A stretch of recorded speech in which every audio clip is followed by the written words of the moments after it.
Comment une pop star née en 2001 est-elle devenue le visage et la voix de l'esthétique des années 2000 ? Si vous peinez à expliquer à vos parents pourquoi Pink Pantheress est une icône de la génération Z, ce résumé de son ascension devrait vous aider.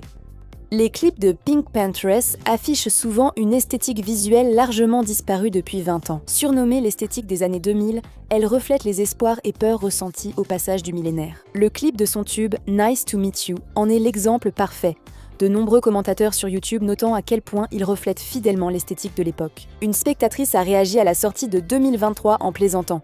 Je me souviens quand j'ai vu ce clip sur MTV en 2004, j'en ai encore des frissons. Les effets visuels et filtres ne sont qu'un aspect. Pink exploitant aussi largement la mode des années 2000 dans ses clips et sur le tapis rouge. Un portrait dans Strike la décrit. Elle marie aisément un débardeur usé, un legging évasé et des baskets épaisses, essentiels à son style emblématique surnommé Supply Teacher Core par Internet. Les internautes ont aussi commenté avec humour. Par exemple, une utilisatrice de X en 2023 a écrit « Pink Pantheress s'habille comme si elle prenait ses bons de réduction call très au sérieux ». Pink Pantheress dit depuis longtemps que beaucoup de chansons de plus de 3 minutes sont sûrement trop longues. Nous n'avons pas besoin de répéter le refrain. Nous n'avons pas besoin d'un pont. Nous n'en avons pas besoin. Nous n'avons pas besoin d'une longue outro. Dans une interview de 2024 avec ABC News, Pink a expliqué que bricoler sa propre musique l'a poussée à rester concise. Elle a ajouté « J'ai pu expérimenter. Faire des chansons courtes était simplement le résultat de mes expérimentations. » Alors que certains collègues de Pink dans l'industrie musicale comprennent pourquoi ses chansons sont si brèves, d'autres ont exprimé leur désaccord avec son point de vue. Comme l'a répondu la légende du R et B Dionne Warwick sur X, les artistes sont libres de créer leur art comme ils le souhaitent. Cependant, je pense qu'un pont est important. Certains de ces morceaux frôlent les 3 minutes, d'autres moins de 90 secondes. En août 2025, sa chanson la plus longue est Capable of Love de Heaven Knows, avec une durée impressionnante de 3 minutes et 43 secondes. C'est une éternité à l'échelle de Pink. Le 19 avril 2001, Victoria Beverly Walker est née dans la ville anglaise de Bath et a grandi dans le Kent avec son frère aîné. L'histoire de Walker a commencé comme celle de beaucoup d'autres musiciens.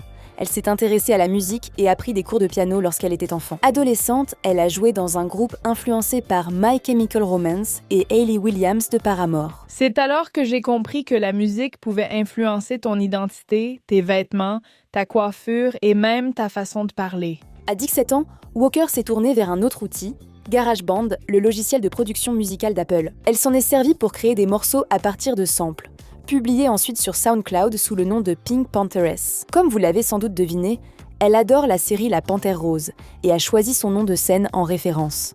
Longtemps, son identité est restée inconnue. SoundCloud ne donnait pas à Pink la visibilité attendue, alors elle a diffusé sa musique sur TikTok. Le 25 décembre 2020, elle publie un extrait de Just a Waste avec la légende « Deuxième jour où je poste ma chanson jusqu'à ce qu'on la remarque ».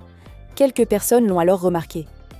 Soudain, les morceaux enregistrés par Pink Pantheress dans sa chambre universitaire étaient diffusés mondialement. Ses chansons Pain et Break It Off sont devenues virales, et elle a signé avec des maisons de disques en 2021. Cela signifiait sortir de l'anonymat et laisser son public découvrir sa vraie personnalité. Elle a quitté l'école pour faire carrière en produisant et en interprétant une musique pop influencée par le garage et la drum and bass. Pink Pantheress a sorti sa première mixtape, To Hell With It, en octobre 2021, puis a enchaîné avec une tournée et plusieurs collaborations. Sa chanson Just For Me a explosé et a été samplée dans Obsessed With You de Central C. Elle figurait souvent dans les classements britanniques, mais le meilleur restait à venir. Pink Pantheress. Pink Pantheress a sorti un EP de 3 chansons, Take Me Home, en 2022. La première chanson, Boys a Liar, a été très bien accueillie, mais quand Ice Spice a posé sa voix sur le remix Boys a Liar Part 2, en 2023, le titre a explosé comme jamais auparavant. Boys a Liar Part 2 a atteint la 3e place du Billboard, le plus grand succès de Pink à ce jour. Depuis, Pink Pantheress a sorti l'album Heaven Knows en 2023, ainsi qu'une mixtape, Fancy That, en 2025. Elle a aussi produit Angel pour la BO de Barbie, qu'on entend quand Barbie visite un lycée dans le monde des humains.